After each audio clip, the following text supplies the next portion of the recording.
Kasagsagan ng pandemic noong July 2020 nang magdesisyon si Bella Padilla na manirahan ng permanente sa London, England.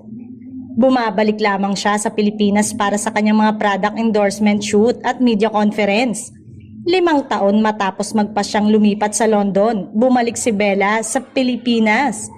Ayon sa aktres, ang mga kaibigan niya ang nagkumbinsi sa kanyang muling manirahan sa bansa. Yes, I am back. Nabuyo ako ng mga kaibigan ko. Napagod na rin ako, so ngayon I'm back, pag-amin ni Bella. Nagkaroon agad ng acting assignment si Bella nang bumalik sa Pilipinas dahil napanood siya sa isang kabanata ng drama anthology na MMK.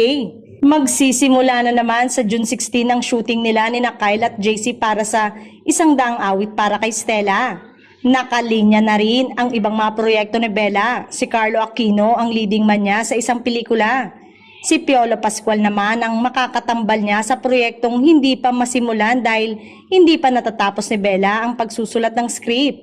Samantala, mas dumarami ang clamor mula sa madlang people na sa pagbabalik niya sa Pilipinas ay bumalik at isama na ang actress-director na si Bella sa mga mainstay host ng noontime show na It's Showtime. Marami kasi ang napapahanga sa hosting ng dalaga at kakulitan nito sa show. Madalas din kasing kasama ang aktres sa naturang segment at madalas ay sila ang nagbabatuhan ni Vice Ganda sa pagbibigay ng mga payo sa contestant. Maging si Vice Ganda ay napahanga sa ipinakitang performance ni Bella at sobrang miss na rin ito ng madlang people. Say ng netizen, si Bella na ang ipalit doon sa mga nawala.